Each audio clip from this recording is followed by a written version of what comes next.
അർജുനും ശ്രീധുവും ഒരുമിച്ചുള്ള ഒരു ആൽബം ഇറങ്ങിയിട്ടുണ്ടായിരുന്നു. 2 ദിവസങ്ങൾക്ക് മുമ്പാണ്.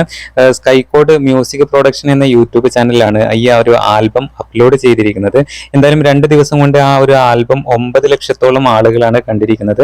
45,000-ൽ കൂടുതൽ ലൈക്സും ആ ഒരു വീഡിയോക്ക്, ആ ഒരു ആൽബത്തിന് വന്നിട്ടുണ്ട്. ഒരുപാട് ആരാധകരാണ് കമന്റുമായിട്ട് ആ വീഡിയോക്ക് താഴെ വന്നിട്ടുള്ളത്. ഒരു കിടിലൻ സോങ് തന്നെയാണ്. എന്തായാലും ബിഗ് ബോസ് സീസൺ 6 മത്സരാർത്ഥിയായ ശരണ്യ ആനന്ദാണ് ഇതിന്റെ പിന്നിൽ പ്രവർത്തിച്ചിരിക്കുന്നതെല്ലാം തന്നെ. 3-4 ദിവസങ്ങൾക്ക് മുമ്പ് ശരണ്യ ഈ ഒരു ആൽബം ഇറങ്ങുന്നതിനെ കുറിച്ചുള്ള വാർത്തയുമായിട്ട് യൂട്യൂബ് ചാനലിലൂടെ വന്നിരുന്നു. എന്തായാലും സ്കൈകോഡ് മ്യൂസിക് പ്രൊഡക്ഷൻ എന്ന ഒരു യൂട്യൂബ് ചാനലിലാണ് ഈ ഒരു ആൽബം ഇപ്പോൾ അപ്ലോഡ് ചെയ്തിരിക്കുന്നത്. ഏകദേശം 10 ലക്ഷത്തോളം, 1 മില്യണിന്റെ അടുത്ത് വ്യൂവേഴ്സ് ഇപ്പോൾ ഈ ഒരു ആൽബത്തിന് വന്നിട്ടുണ്ട്. എന്തായാലും നല്ല രീതിയിൽ തന്നെയാണ് ശ്രീധുവും അർജുനും ആ ഒരു വീഡിയോയിൽ ആക്ട് ചെയ്തിരിക്കുന്നത്. ബിഗ് ബോസ് മലയാളം സീസൺ 6 ഒരുപാട് ആരാധകരെ സ്വന്തമാക്കിയ ഒരു കോംബോ ആയിരുന്നു ശ്രീജുൻ.